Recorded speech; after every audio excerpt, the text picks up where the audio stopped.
नमस्कार साथियों, स्वागत है आप सभी का हमारी सबसे आसान शब्दों में पढ़ाई जाने वाली इकोनॉमिक सीरीज के अंदर। तो साथियों, अगर आप यूपीएससी सीएससी की प्रिपरेशन कर रहे हैं या किसी भी एग्जाम के लिए इकोनॉमिक्स को बहुत इजी तरीके से समझना चाहते हैं तो इस सीरीज में आपका स्वागत है। इस सीरीज में पहला लेक्चर हमारा हो चुका है जिसमें मैंने आपको इकोनॉमिक्स के बेसिक्स बताए थे। आप आराम से प्लेलिस्ट खोल के पढ़िए। इस सीरीज का ये दूसरा लेक्चर है। थोड़ा सा लेक्चर लेट आ रहा है, उसके लिए माफी चाहूंगा क्योंकि घर में गेस्ट आ रखे थे। ठीक है, तो चलिए शुरुआत करते हैं अपना दूसरा लेक्चर। ठीक है भाई। तो आज का हमारा टॉपिक है मनी क्या है और फिएट और लीगल टेंडर मनी क्या है। ये ऐसे टॉपिक्स है जहां से यूपीएससी ऑलरेडी सवाल पूछ चुका है, वो मैं आपको दिखाऊंगा अभी। ठीक है भाई। तो चलिए, जो भी नए बच्चे उनको बता दूं गाइस, मेरा प्रयास है इकोनॉमिक्स को बहुत इजी तरीके से आपको समझा देना, क्योंकि ये ऐसा सब्जेक्ट है बिना इसके यूपीएससी की प्रिपरेशन नहीं हो पाएगी। अगर सेशन जोरदार लगे तो प्लीज लाइक और शेयर करना। एंड मेरी विनती है, ये सीरीज उन बच्चों तक पहुंचाना जो इकोनॉमिक्स में जिनको दिक्कत आ रही है या जिनको इकोनॉमिक्स की एक अच्छी सीरीज नहीं मिल रही है। चलिए आइए, तो सबसे पहले बात करते हैं व्हाट इज मनी। मनी क्या होता है ना भाई? वो गाना सुना होगा, तू पैसा पैसा करती है भाई, पैसे पे तू मरती है ना? तो अब आ जाओ, अब ये क्या है? ये सब मनी है ना? 500 रुपए का नोट, 200 रुपए का नोट, है ना? अब आप कहेंगे सर, अरे मनी तो हमें पता है, मनी क्या बता रहे हो सर? मनी को एक्चुअल में आपको पढ़ना पड़ेगा, ये आपके इकोनॉमिक्स का सिलेबस है ना? तो हम मनी में वो जानेंगे जो हमारे पेपर के लिए इंपॉर्टेंट है। ये हो गया हमारा पैसा। क्या होता है पैसा, है ना? अभी तक हमारे मन में सिर्फ ये ख्याल रहता है कि पैसा तो सर ये एक नोट है। हाँ, क्या काम क्या है इसका? क्या काम है मनी का? आओ भाई।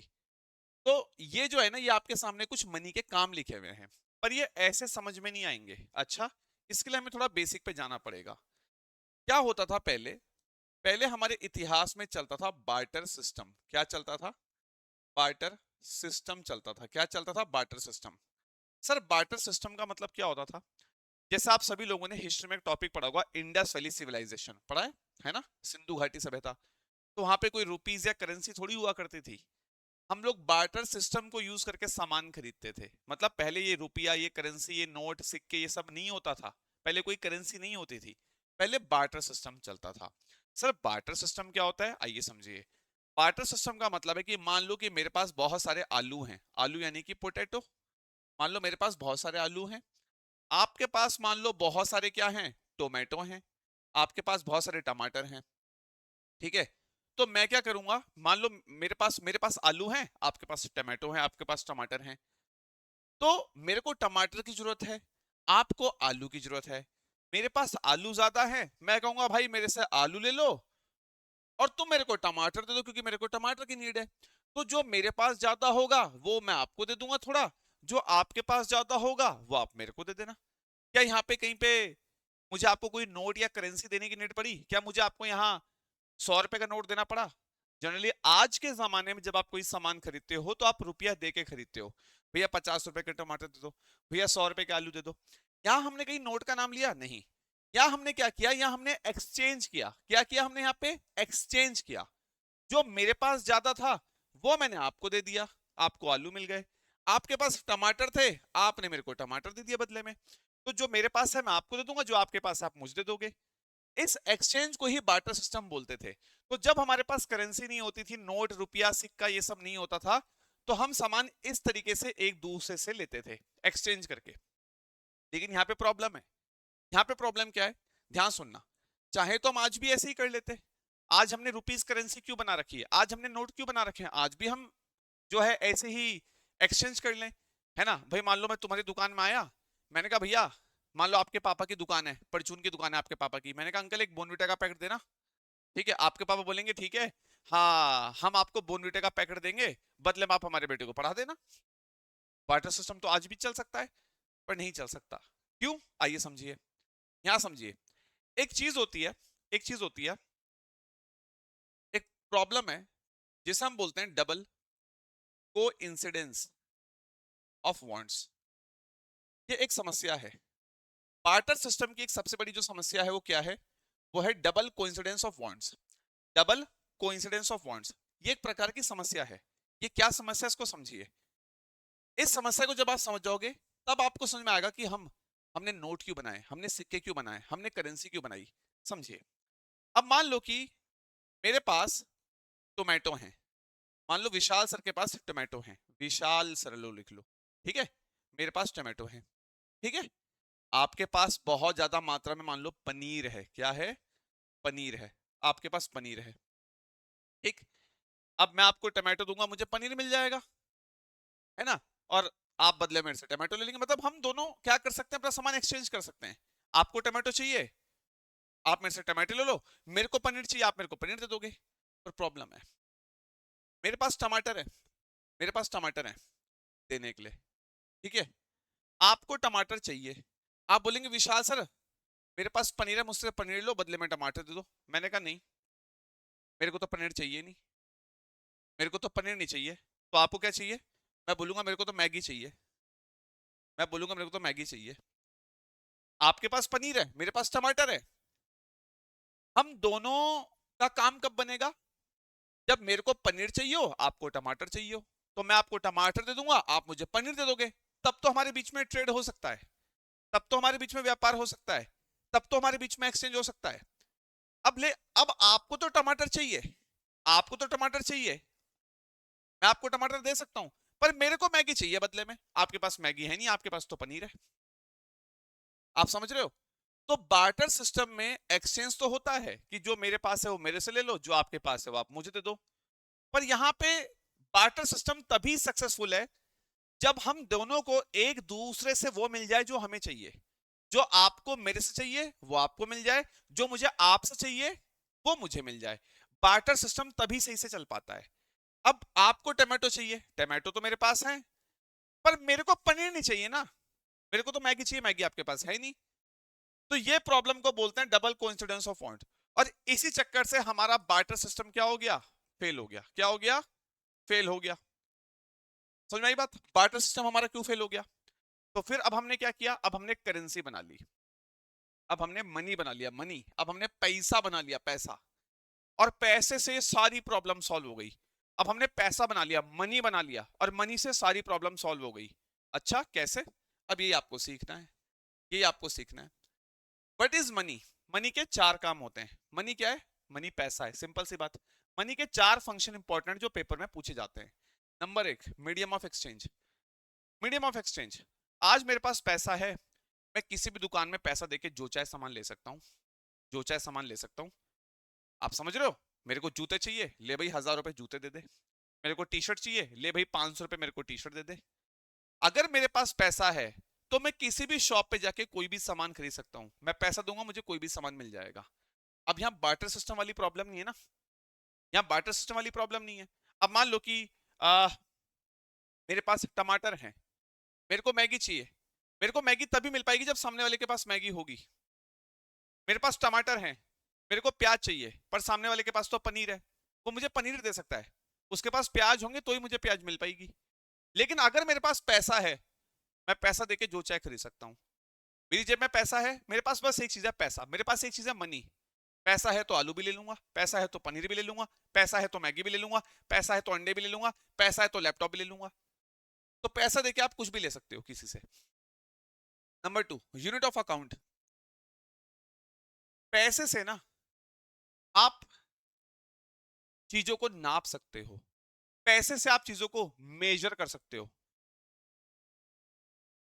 किस चीज का दाम कितना ज्यादा है, किस चीज का दाम कितना कम है, आप पैसों से ना चीजों को नाप सकते हो, किसी भी चीज की वैल्यू को आप पैसों से नाप सकते हो।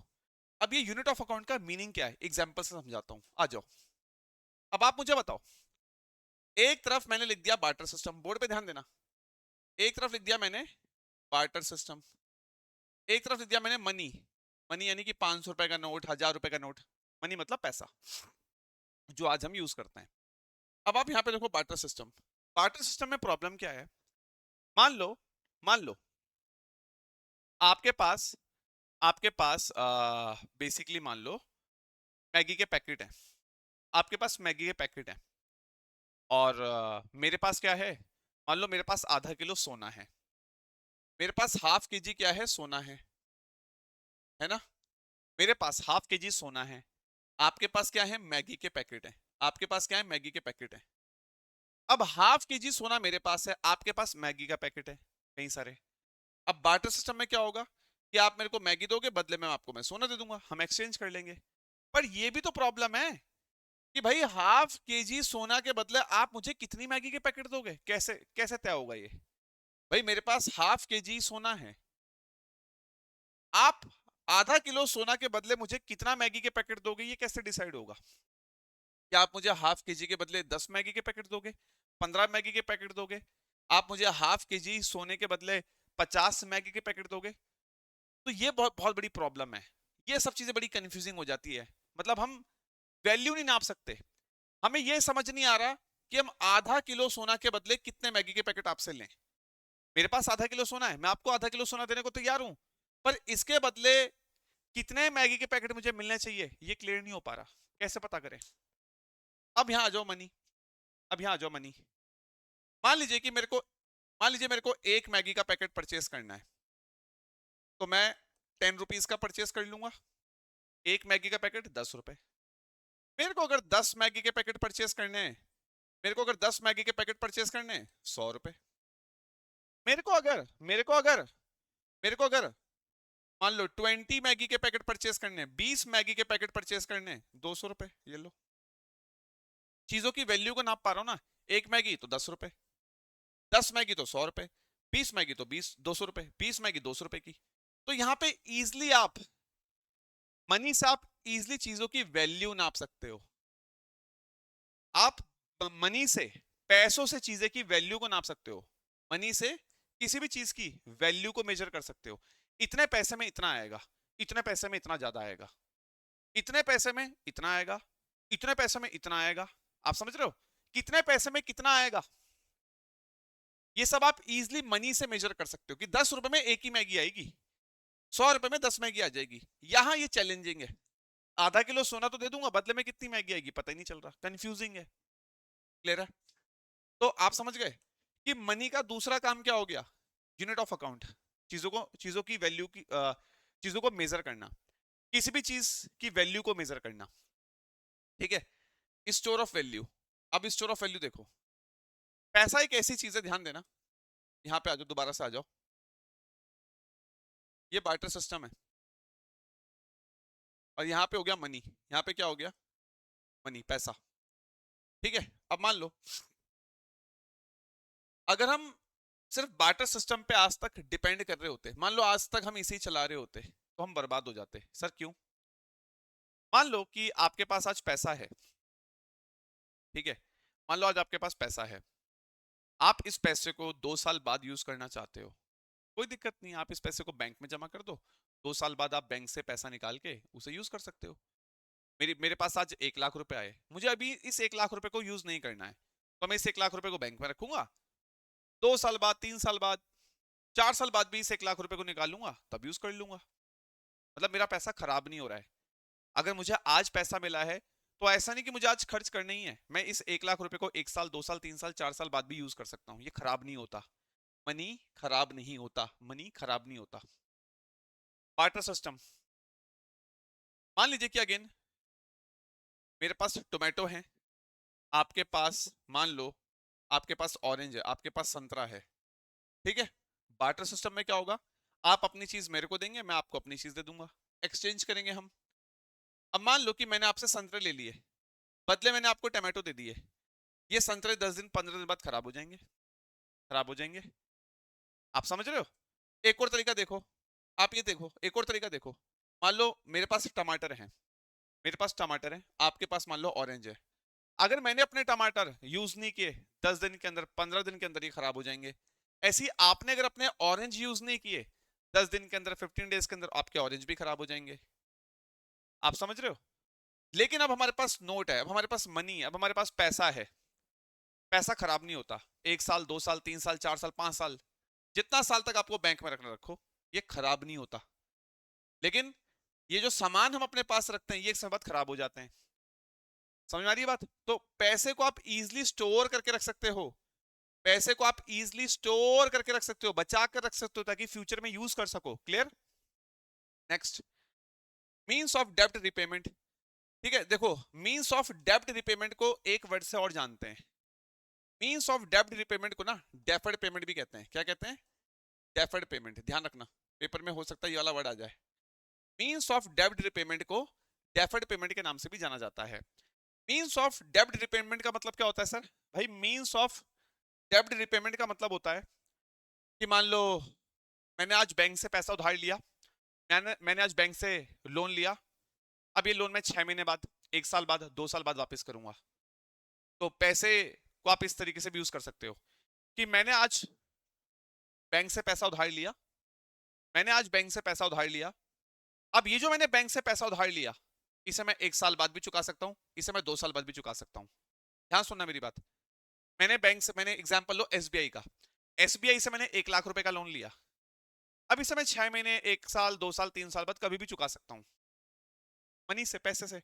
अब आप सोचो कि अगर मैंने मैंने आपसे टमाटर उधार लिए, है ना, मान लो मैंने आपसे टमाटर उधार लिए, आपसे मैंने टमाटर उधार लिए, मुझे आपको ये टमाटर बाद में वापस करने हैं, ठीक है, 1 साल 2 साल बाद। हो सकता है मैं तब तक ना कर पाऊं, ये टमाटर 10 दिन बाद ही खराब हो जाएंगे, ये टमाटर तो 20 दिन बाद ही खराब हो जाएंगे। आप समझ रहे हो?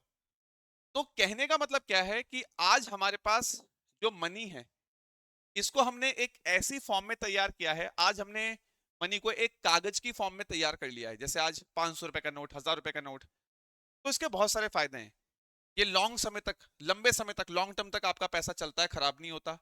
इससे आप चीजों की वैल्यू नाप सकते हो, इससे आप कुछ भी खरीद सकते हो, है ना, और इसी मनी से आप अपना उधार भी चुका सकते हो। समझ में आ गई बात? समझ में आ गई बात? क्लियर है? समझ में आ गई बात? This is the thing. तो ये लास्ट वाले पॉइंट को ध्यान में रखना कि अगर आज मैंने कहीं से 1 लाख रुपए उधार लिया, तो मैं 1 साल, 2 साल बाद, 3 साल, 4 साल बाद भी ये उधार चुका सकता हूँ पैसे से। लेकिन मान लो मैंने अभी बार्टर सिस्टम के हिसाब से देखूं, मैंने कहीं से 2 किलो संतरे उधार ले लिए, तो 2 किलो संतरे 10 दिन 12 दिन में खत्म हो जाएंगे, खराब हो जाएंगे, खराब हो जाएंगे, है ना। तो ये संतरे मैं 1 साल 2 साल बाद आपको चुका नहीं सकता, क्योंकि तो 10 दिन बाद ही खराब हो जाएंगे ना। लेकिन अगर मैंने आपसे 1 लाख रुपए उधार लिया है, तो मैं 1 साल बाद, 2 साल बाद भी उसे आपको दे सकता हूँ, खराब नहीं होता। समझ रहे बात?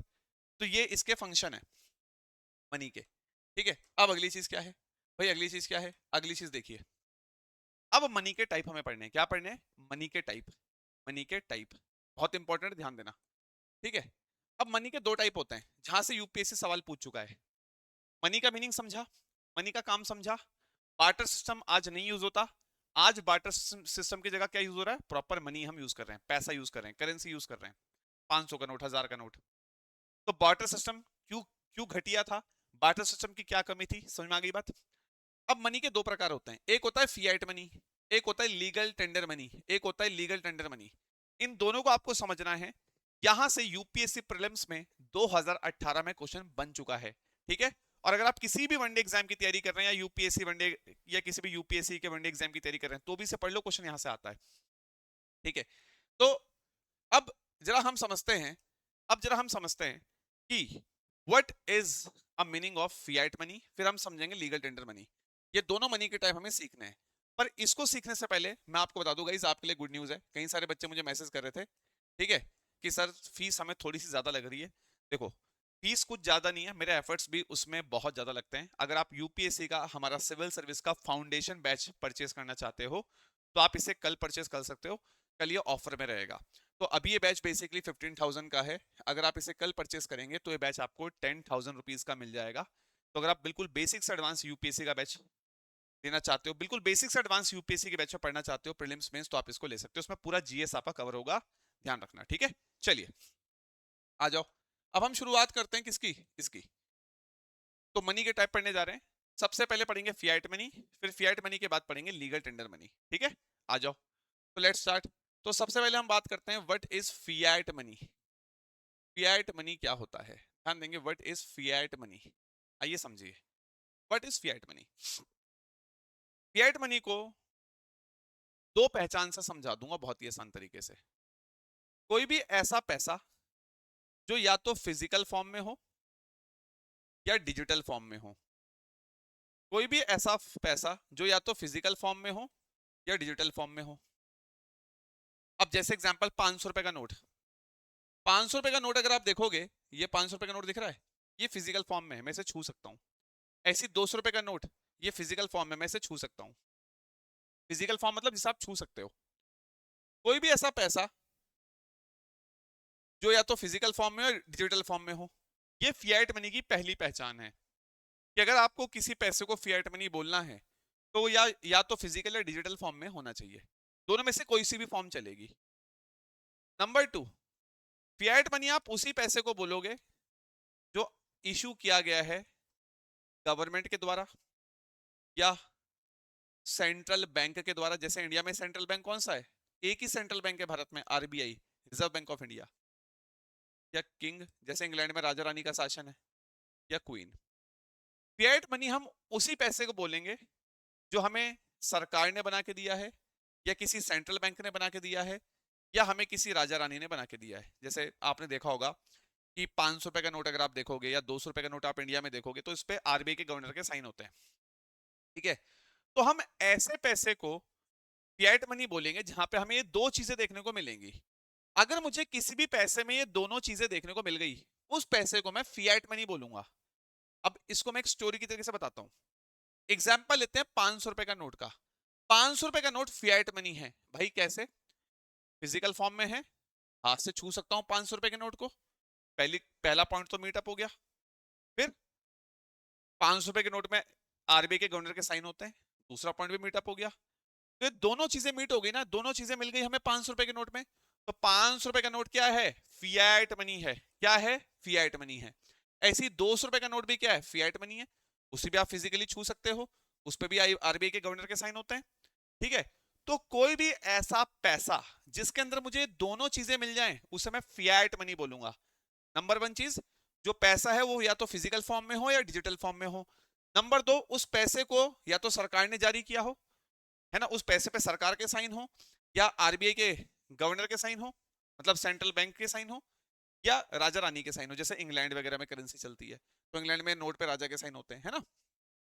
तो जो भी पैसा फिजिकल या डिजिटल फॉर्म में है और जिस पैसे को इनमें से किसी ने इशू किया हुआ है, इनमें से किसी के द्वारा पैसा इशू होना चाहिए। ये दोनों चीजें अगर हमें मिल गई एक साथ किसी मनी के अंदर, तो उस मनी को हम क्या बोलेंगे? फिएट मनी बोलेंगे। एग्जाम्पल 500 रुपए का नोट, 200 रुपए का नोट, 100 रुपए का नोट, ये सब फिएट मनी है। क्लियर? अच्छा, अब ऐसे ही फिएट मनी तो आपने सीख लिया, फिएट मनी तो आपने सीख लिया। अगला जो टॉपिक है वो है लीगल टेंडर मनी। क्या है? Legal tender money. आइए सीखिए what is the meaning of legal tender money. What is legal tender money? अब ये देखो बहुत ब्यूटीफुल टॉपिक है ये, और यहां से यूपीएससी ने 2018 में सवाल पूछा था अपने प्रीलिम्स में। अब इसको देखिए क्या होता है ये लीगल टेंडर मनी। क्या होता है लीगल टेंडर मनी? के अंदर भी आपको दो पहचान ध्यान रखनी है, याद हो जाएगा। लीगल टेंडर मनी में उसी मनी को बोलूंगा जो सबसे पहली बात फिएट मनी होगा। अब फिएट मनी क्या होगा इससे पहले हम पढ़ चुके हैं। अगर आपको किसी भी पैसे को, अगर आपको किसी भी मनी को लीगल टेंडर मनी कहना है तो सबसे पहले वो फिएट मनी होना चाहिए। सबसे पहले वो फिएट मनी होना चाहिए। अच्छा, फिएट मनी होने के लिए क्या चाहिए? दो चीजें चाहिए। फिजिकल या डिजिटल फॉर्म में पैसा होना चाहिए, सरकार के, राजा रानी के या सेंट्रल बैंक के साइन होने चाहिए, उनके द्वारा इशू होना चाहिए। चलो, फिएट मनी है, ठीक है। लीगल टेंडर मनी के लिए दूसरी जो कंडीशन है वो ये है कि भैया दुकानदार दुकानदार इस पैसे को, इस मनी को लेने से मना नहीं कर सकता। लीगल टेंडर मनी वो मनी होता है, वो पैसा होता है जिसको दुकानदार लेने से मना नहीं कर सकता। जैसे एग्जाम्पल के लिए मैं 500 रुपए का नोट लेके शॉप पे चले गया, मैंने कहा भैया ये टी शर्ट दे दो। तो दुकानदार मेरे से 500 रुपए का नोट लेगा, मुझे टी शर्ट दे देगा। वो मुझे ये नहीं बोलेगा मैं 500 रुपए का नोट नहीं ले रहा, वो लेगा, उसे लेना पड़ेगा और मुझे टी शर्ट दे देगा। अब आप पता है बच्चे कहाँ कंफ्यूज हो रहे होंगे, सर 500 रुपए का नोट तो फिएट मनी भी था ना, और 500 रुपए का नोट लीगल टेंडर मनी भी है, डिफरेंस क्या है? समझो समझो समझो, आराम से समझो। सबसे पहले फिएट मनी आप समझ गए। अगर किसी पैसे को आपको लीगल टेंडर मनी बोलना है, किसी भी पैसे को आप लीगल टेंडर मनी तभी बोलोगे सबसे पहले वो पैसा फिएट मनी होना चाहिए, और दुकानदार उसे लेने से मना नहीं कर सकता। दुकानदार को उस पैसे को लेने पड़ेगा, मतलब अगर आपने पैसा दिया तो वो लेगा, वो मना नहीं कर सकता लेने से। अब आप डिफरेंस समझिए फिएट मनी में और लीगल टेंडर मनी में। मान लीजिए मान लीजिए, ध्यान दीजिए, मान लो मेरे पास 2,000 रुपए का नोट है। अब मैं डिफरेंस बता रहा हूँ, ध्यान से सुनना।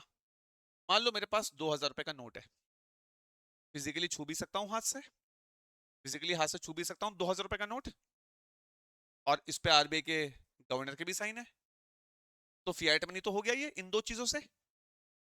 पर हमारी सरकार ने 2,000 रुपए का नोट बंद कर दिया। अब अगर आप इस नोट को किसी दुकानदार के पास लेके जाओगे, वो लेने से मना कर देगा कि सरकार ने इसको बंद कर दिया। तो 2,000 रुपए का नोट फिएट मनी तो है, पर ये लीगल टेंडर मनी नहीं है। क्यों? क्योंकि अब सरकार ने मना कर दिया कि कोई भी व्यक्ति 2,000 रुपए का नोट मत लेना, हम इसे बंद कर रहे।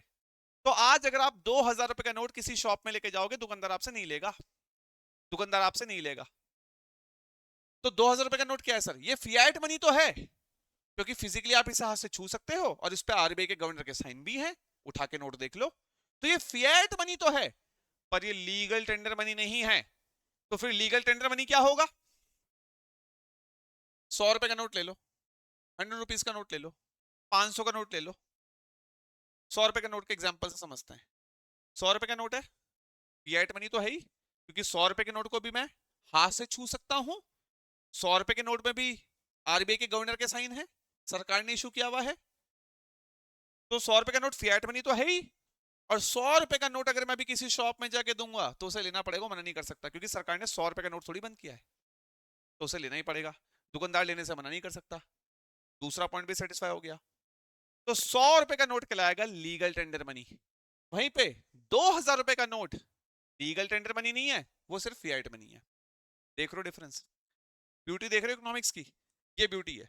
और सर यहां से क्वेश्चन आते हैं, तो लीगल टेंडर मनी का मतलब होता है कि लीगल टेंडर मनी हम उसी मनी को बोलेंगे जो पहले तो फिएट मनी होना चाहिए, प्लस ऐसा पैसा जिसे दुकानदार लेने से मना नहीं कर सकता, तब आप उसे बोलोगे लीगल टेंडर मनी। क्लियर है? तो 100 रुपए का नोट, 500 रुपए का नोट, जितने भी नोट आज आपके चल रहे हैं जो सरकार ने बंद नहीं किए, वो सब लीगल टेंडर मनी है। 1 रुपए का सिक्का भी लीगल टेंडर मनी है।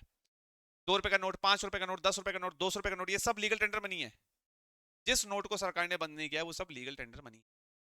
अब 2,000 रुपए का नोट, वो लीगल टेंडर मनी नहीं है, अब वो क्या है? वो एक तरह से फिएट मनी बन चुका है। क्लियर? अब आप यहाँ पे देखो, यूपीएससी ने ये सवाल पूछा प्रीलिम्स में 2018 में। अगर आप आईएएस का प्रीलिम्स देखोगे तो 2018 में प्रीलिम्स में सवाल आया था। करिए, which of the following statements correctly describe the meaning of legal tender money? बताइए, इनमें से वो कौन सा स्टेटमेंट है जो लीगल टेंडर मनी का करेक्ट मीनिंग बताता है? आप कुछ मत करिए, एक बार आप बी ऑप्शन पढ़ के देखिए। The money which a creditor is under compulsion to accept in settlement of his claims. ऐसा पैसा जो दुकानदार को कंपलसरी लेना ही पड़ेगा, जिस पैसे को दुकानदार लेने से मना नहीं कर सकता। क्लियर है? तो ये तो मतलब होता है लीगल टेंडर मनी का। अब आप देखो, यूपीएससी ने पूछा हुआ है, तो इसी कॉन्सेप्ट पे दोबारा से भी सवाल आ जाएगा आपके पेपर में, पर सवाल घूम के आएगा। क्लियर है? तो अभी तक की कहानी में, अभी तक की कहानी में, अभी तक की कहानी में हम लोगों ने सबसे पहले मनी के फंक्शन पढ़े, मनी के क्या क्या काम है। मनी दो टाइप के होते हैं, फिएट मनी और लीगल टेंडर मनी, ये हमने पढ़ लिया। नाउ अब आपके लिए मॉक क्वेश्चन आ जाओ। यहाँ पे आपके लिए दो स्टेटमेंट है, आपको बताना है दोनों में से कौन कौन से स्टेटमेंट्स करेक्ट हैं। ट्राई करिए पहले पॉज करके। All legal tender money is fiat money, या सारे के सारे legal tender money fiat money है? भाई जितने भी लीगल टेंडर मनी होंगे फिएट मनी तो वो होंगे ही, ये तो पहली कंडीशन है। लीगल टेंडर मनी होने के लिए फिएट मनी तो होना ही पड़ेगा। सही बात है। All fiat money is a legal tender money, ये गलत है। क्यों? क्योंकि 2,000 रुपए का नोट फिएट मनी तो है, पर वो आज लीगल टेंडर मनी नहीं है, क्योंकि उसको सरकार ने बंद कर दिया है। यहां घुमाता है आपको पेपर। क्लियर है? ऐसे ही अगले पे आ जाओ। अब ये देखो, अब ये देखो, ये तो बेसिक से फैक्ट्स हैं, ये मुझे आपको बताने की नीड नहीं है। ठीक है, ये इतना पहले मैं हल्का सा बता भी दूं। 1 रुपए का सिक्का, या जितने यहां समझ लो, ठीक है, जितने भी हमारे कॉइन्स हैं, चाहे वो 1 रुपए का सिक्का हो, 2 रुपए का सिक्का हो, 10 रुपए का सिक्का हो, 20 रुपए का सिक्का हो, जितने भी हमारे कॉइन्स हैं प्लस 1 रुपीज नोट, इनको जारी करती है हमारी गवर्नमेंट। ठीक है, इनको जारी करती है हमारी सरकार। जितने भी हमारे सिक्के हैं और 1 रुपए का नोट, इन्हें सरकार बनाती है। ठीक है, इन्हें सरकार बनाती है। जैसे आपने देखा होगा 1 रुपए के नोट पे साइन होते हैं फाइनेंस सेक्रेटरी के, ठीक है। तो जितने भी हमारे कॉइन्स हैं और 1 रुपए का नोट है, इन्हें कौन बनाती है? सरकार, ठीक है। कॉइन्स और 1 रुपए के नोट को छोड़ के जो भी रह गया, जो भी रिमेनिंग है, जो भी रह गया, जैसे 2 रुपए के नोट से लेके 2000 रुपए तक के नोट, कॉइन्स को हटा दो, ध्यान देना, कॉइन्स को हटा दो, 1 रुपए के नोट को हटा दो, इनको हटा के जो भी रह गया, 2 रुपए के नोट से लेके 2000 रुपए तक का नोट, इन सबको बनाता है कौन है? आरबीआई। कौन बनाता है? आरबीआई। ये बेसिक चीजें ध्यान रखना। 2 रुपए के नोट से लेके 2000 रुपए तक के नोट को कौन बनाता है? आरबीआई बनाता है। बाकी जितने भी सिक्के हैं, कॉइन आपके जितने भी हैं, कॉइन्स और 1 रुपए का नोट, इसको सरकार बनाती है। बाकी 2 रुपए से लेके 2000 तक के जितने भी नोट्स हैं, इन्हें बनाता है आरबीआई। ये बेसिक चीजें पता होनी चाहिए। अब यहाँ पे आ जाओ। इस सवाल के अंदर 3 स्टेटमेंट दे रखे हैं, आपको बताना है कौन कौन से करेक्ट हैं। आपको बताना है in India which of the following has have a legal tender status. पहला स्टेटमेंट पढ़ो। 1 rupee note issue by government of India. 1 रुपए का जो नोट है सरकार बनाती है, मैं बता चुका हूं, सही है। और 1 रुपए का नोट आप कहीं भी दोगे, सामने वाला आपसे ले भी लेगा, तो वो लीगल टेंडर मनी हो गया ना। सामने वाला आपसे लेगा 1 रुपए का, आप जाओ 1 रुपए का भैया जरा 1 रुपए की रबड़ देना, तो आपसे 1 रुपए लेके आपको रबड़ दे देगा। तो लीगल टेंडर मनी वही मनी होता है जिसे दुकानदार लेने से मना नहीं करता। तो 1 रुपए का नोट भी अगर आप दोगे तो दुकानदार लेने से मना नहीं करेगा। कॉइन्स इशू बाय आरबीआई, गलत। कॉइन्स आरबीआई इशू करता है। कॉइन्स कौन तैयार करती है? Government of India. तो दूसरा स्टेटमेंट गलत हो गया, क्योंकि आरबीआई बनाता है नोट 2 रुपए से लेकर 2000 तक के, कॉइन्स आरबीआई नहीं बनाता। Currency notes issue by RBI, सही बात है। जितने भी हमारे नोट है, 2 रुपए का नोट, 5 रुपए का नोट, 10 रुपए का नोट, 200 रुपए का नोट, सारे नोट आरबीआई बनाता है। तो पहला और तीसरा सही है, आंसर होगा ए। क्लियर है? क्लियर है? क्लियर है भैया? ठीक है। नाउ अब ये बहुत ब्यूटीफुल चीज है, मतलब मैं कह रहा हूँ सीरीज को अगर आपने अच्छे से फॉलो कर लिया, मजा आ जाएगा इकोनॉमिक्स में। गूगल पे, फोन पे, पेटीएम, यूपीआई, अमेजन पे, क्या ये सब, क्या ये सब मनी है? सवाल सुनो, क्या ये सब मनी है? ये सब मनी नहीं है। ये सब चीजें खुद में पैसा नहीं है, ये सब चीजें खुद में मनी नहीं है। तो ये सब ऐसे इंस्ट्रूमेंट्स हैं, ये सब ऐसे इंस्ट्रूमेंट्स हैं, या कह लो ये सब ऐसे टूल्स हैं जिनको आप पैसे को एक अकाउंट से दूसरे अकाउंट में ट्रांसफर करने के लिए यूज करते हो। ये सब चीजें खुद में पैसा नहीं है, ये सब चीजें खुद में मनी नहीं है। ये सब ऐसे टूल्स हैं, या ये सब ऐसे इंस्ट्रूमेंट्स हैं जिन्हें यूज करके आप पैसा एक अकाउंट से दूसरे अकाउंट में भेजते हो। तो Google Pay is not a money, PhonePe is not a money, UPI is not a money. ये सब ऐसे प्लेटफॉर्म्स हैं जो आपकी हेल्प करते हैं पैसे को एक अकाउंट से दूसरे अकाउंट में पहुंचाने में। क्लियर है? तो ये सब चीजें मनी नहीं है, ये पैसे को एक अकाउंट से दूसरे अकाउंट में पहुंचाने का काम करते हैं। पेपर में आपको घुमा सकता है वो स्टेटमेंट वाला सवाल बना के, है ना। तो आपको पता होना चाहिए ये सब चीजें मनी नहीं है। अच्छा, चेकबुक क्या मनी है? चेकबुक भी मनी नहीं है ना, चेकबुक मनी है, ठीक है, ध्यान रखना, लिख लो ना। चेकबुक मनी है ना, डेबिट कार्ड मनी है ना, आपका क्रेडिट कार्ड मनी है, ठीक है, ध्यान रखना। Chequebook, credit card, debit card, ये सब चीजें भी मनी नहीं है। ये सब चीजें भी बेसिकली आपको पैसों की सुविधाएं देती है, मतलब आप पैसे को एक अकाउंट से दूसरे अकाउंट में ट्रांसफर कर सकते हो इन सब से भी, ठीक है। तो डेबिट कार्ड यानी ATM card, credit card, chequebook, ये सब चीजें भी मनी नहीं है, ध्यान रखना। क्लियर है? इन सब चीजों को भी यूज करके आप पैसा एक अकाउंट से दूसरे अकाउंट में डाल सकते हो। तो जितनी भी चीजें बोर्ड में है, ये सब चीजें खुद में मनी नहीं है, ये पैसे को एक अकाउंट से दूसरे अकाउंट में ट्रांसफर करने का काम करती हैं। क्लियर है? ठीक है भाई। अब यहाँ पे एक चीज और सीख लो, हमने टॉपिक क्या पढ़ा? Legal tender money. Legal tender money. अब लीगल टेंडर मनी की डेफिनेशन आपके दिमाग में आ जानी चाहिए, जरा बताओ क्या है। तो लीगल टेंडर मनी की डेफिनेशन क्या है? किसी भी पैसे को मैं लीगल टेंडर मनी कब बोलूंगा? पहले तो फियाट मनी होना चाहिए, नंबर 2 कोई भी दुकानदार उसे लेने से मना नहीं कर सकता।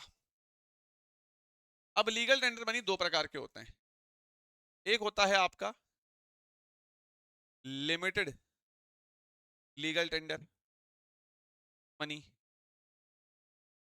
एक होता है आपका unlimited unlimited legal tender money. तो लीगल टेंडर भी आपके दो प्रकार के होते हैं, ठीक है, ध्यान देना, पेपर में सवाल आएगा यहाँ से। एक होता है लिमिटेड लीगल टेंडर मनी, एक होता है अनलिमिटेड लीगल टेंडर मनी।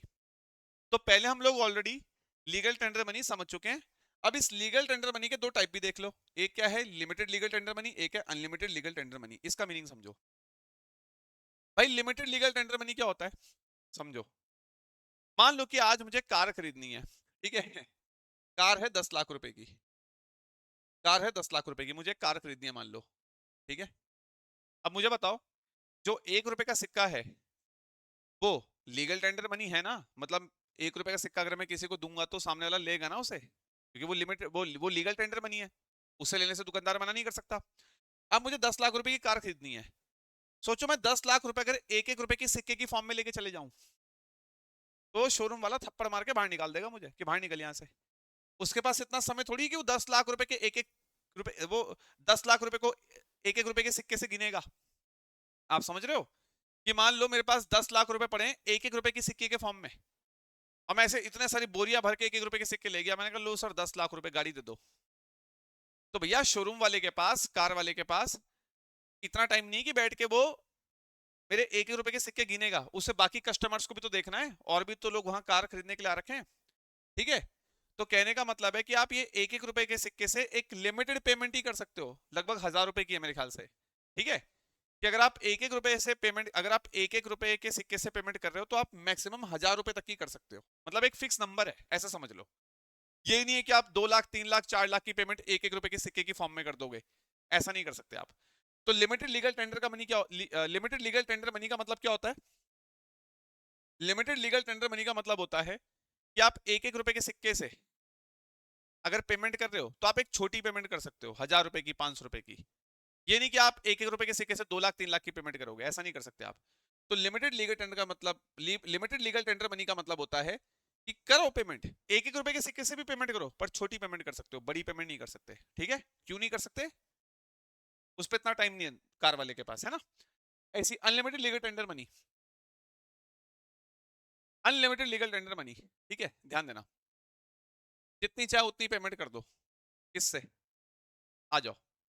अब जो भी आपका पैसा आरबीआई बनाता है, यानी कि 2 रुपए के नोट से लेके मान लो 2000 रुपए तक का नोट हो गया, देखो अब तो 2000 रुपए का नोट तो वैसे बंद हो गया, पर मैं इसी एग्जाम्पल के लिख रहा हूं। जितने भी नोट आरबीआई बनाता है, जितने भी नोट आपके आरबीआई बना रहा है, उन्हें कहते हैं अनलिमिटेड लीगल टेंडर मनी। जो भी नोट्स आपके आरबीआई बना रहा है, चाहे वो 2 रुपए का नोट हो, 10 रुपए का नोट हो, 20 रुपए का नोट हो, 200 रुपए का नोट हो, इन्हें कहते हैं अनलिमिटेड लीगल टेंडर मनी, ठीक है। तो इससे आप जितनी चाहे पेमेंट कर दो। अब जैसे मान लो एग्जाम्पल के लिए 500 रुपए का नोट है, 500 रुपए की घड़ियों में आप करो 5 लाख की पेमेंट, 10 लाख की पेमेंट, कोई दिक्कत नहीं है। तो अनलिमिटेड लीगल टेंडर मनी का मतलब है जितना पैसा आप नोट से पे करना चाहते हो पे कर दो, कोई दिक्कत नहीं है, पर सिक्कों से आप एक लिमिट में करेंगे, ठीक है। लेकिन ये चीज भी आज के समय पर प्रैक्टिकली सही नहीं है, ये चीज भी प्रैक्टिकली आज के समय पर सही नहीं है। पता है क्यों? बजट 2017 में, जब बजट 2017 आया था तो उसमें गवर्नमेंट ने एक चीज बोली थी। क्या बोली थी? बजट 2017 में सरकार ने बोला कि अगर हम देश में अनलिमिटेड लीगल टेंडर रखेंगे तो लोग नोटों से तो कितनी भी पेमेंट कर सकते हैं, 10 लाख 20 लाख 4 करोड़ 5 करोड़, है ना। तो ऐसे में ब्लैक मनी के केसेस, है ना, बहुत कुछ बढ़ सकता है, मतलब धोखाधड़ी भी हो सकती है ना। अब मान लो कि जैसे बहुत सारे लोग होते हैं उनके पास ब्लैक का पैसा होता है ना। मान लो बहुत सारे लोग हैं उनके पास काला धन पड़ा हुआ है घर में, ब्लैक ब्लैक मनी पड़ा हुआ है घर में 5 10 करोड़, तो ऐसे वो पूरा कैश उठा के कहीं भी पेमेंट कर सकते हैं। तो सरकार ने बोला कि भैया आप नोटों से जितनी पेमेंट करनी है कर सकते हो, पर आप नोटों से जितनी पेमेंट कर सक सरकार ने बोला बजट 2017 में, ध्यान सुनना, सरकार ने बोला बजट 2017 में आपको जितनी पेमेंट करनी है नोटों से कर सकते हो, पर आपको बैंक ट्रांसफर करना पड़ेगा, आपको बैंक ट्रांसफर करना पड़ेगा। जैसे मान लो भी मुझे 10 लाख की कार खरीदनी है, मुझे 10 लाख की कार खरीदनी है, भाई तू 10 लाख की कार छोड़, तू 20 लाख की कार खरीद ले, पर तेरे को अपने अकाउंट से कार वाले अकाउंट में पैसा बैंक ट्रांसफर करना पड़ेगा ताकि सरकार की नजर में रहे। जैसे एग्जांपल मान लीजिए कि मैं आपको बताता हूं, मैं जो कार खरीदना चाहता हूं वो 10 लाख रुपए की है, जो कार मैं खरीदना चाहता हूं वो 10 लाख रुपए की है, ठीक है। ये कार चाहे 10 लाख की हो, चाहे 20 लाख की हो, चाहे 40 लाख की हो, जितने की भी ये कार है मैं खरीद सकता हूं। पर मैं पेमेंट पता कैसे करूंगा? अपने अकाउंट से पेमेंट करूंगा, जो भी कार वाला अकाउंट है, मतलब जिन जिन लोगों से, जैसे Hyundai, मान लो Hyundai कंपनी की कार ले रहा हूँ, Hyundai की मैं कार ले रहा हूँ i20, मान लो Hyundai की i20 कार ले रहा हूँ, तो मेरे अकाउंट से 10 लाख रुपए जाएंगे Hyundai कंपनी का अकाउंट में। इससे फायदा क्या होगा, सरकार की नजर में सब कुछ रहेगा, है ना। सरकार की नजर में सब कुछ रहेगा, आपके अकाउंट से कितने पैसे कटे, कितने पैसे दूसरे अकाउंट में गए, सरकार को पता रहेगा आप कब कहाँ कितनी पेमेंट कर रहे हो, है ना। तो इससे आपका ज्यादा ब्लैक मनी जो है, काला धन जो है वो सर्कुलेट नहीं हो पाएगा। अब आप सोचो, कॉमन सेंस लगाओ। अब अगर मेरे पास घर में 5 करोड़ कैश पड़ा है, हो सकता है वो चोरी का पैसा हो सकता है वो काले धन का पैसा हो, ब्लैक मनी हो, और ऐसे ही मैंने वो दे दिया और कुछ भी खरीद लिया। तो सरकार ने बोला कि भैया इस चीज को आप ऐसे समझो कि अगर हम लोग अनलिमिटेड लीगल टेंडर मनी देश में चलाएंगे तो लोग कितना भी पैसा दे के फिर कुछ भी खरीद सकते हैं, लोग कितना भी पैसा कैश में पे करके कुछ भी खरीद सकते हैं। पर ये भी हो सकता है ना, जो पैसा आप दे रहे हो दुकानदार को, ब्लैक मनी हो, चोरी किया हुआ पैसा हो। तो सरकार ने बोला कि अनलिमिटेड लीगल टेंडर है, आपको जितना पे करना है करो, आपको जितना पैसा करना है पे करो। 20 लाख की गाड़ी लेनी है लो, पर बैंक ट्रांसफर से, ताकि हमारी नजर में रहे आप कहाँ कितना पैसा डाल रहे हो। तो सर हम कैश में कुछ नहीं दे सकते। मैं भी अगर गाड़ी खरीदने, सर जैसे आप ये 10 लाख की गाड़ी खरीदने जा रहे हो विशाल सर, तो आप 10 लाख पूरा ही आपको अकाउंट ट्रांसफर करना पड़ेगा। आप 10 लाख में से कुछ भी कैश नहीं दे सकते। देखो 2 लाख और मोर, ये लाइन ध्यान रखना।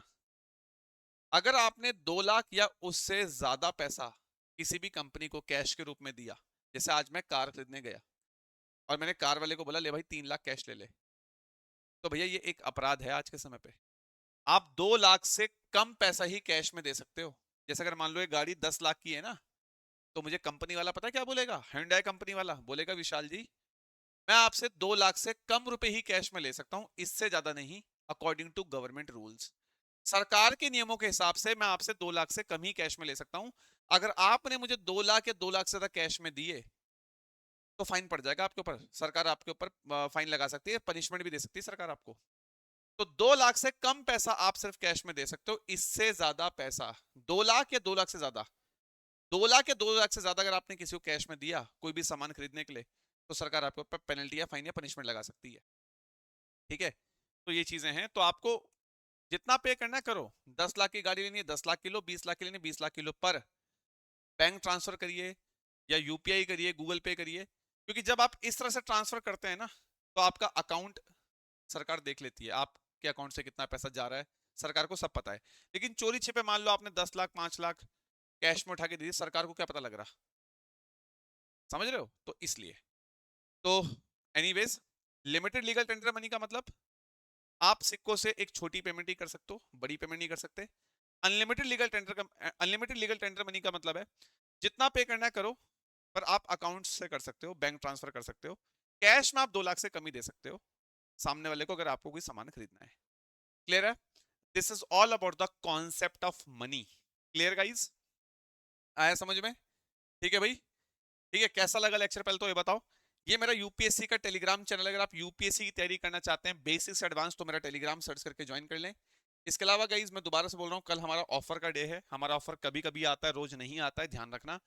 ये यूपीएससी का बैच है, इसमें प्रीलिम्स और मेंस का पूरा जीएस में कवर कर रहा हूँ, बहुत ही इजी लैंग्वेज में। मैं कैसा पढ़ा रहा हूँ आपने देख लिया होगा। तो बिल्कुल बेसिक से एडवांस अगर आप यूपीएससी की तैयारी करना चाहते हो तो हमारा फाउंडेशन बैच ज्वाइन कर सकते हो। कल इसका अमाउंट घट के आपको दिखेगा 10,000 रुपए। ये ऑफर कल रहेगा तो उसका फायदा उठा लेना। इसके अलावा एनवायरमेंट का कोर्स भी आप ज्वाइन कर सकते हो मेरी एप्लीकेशन पे। कंप्लीट हिस्ट्री का कोर्स भी आप हमारी एप्लीकेशन पे ज्वाइन कर सकते हो।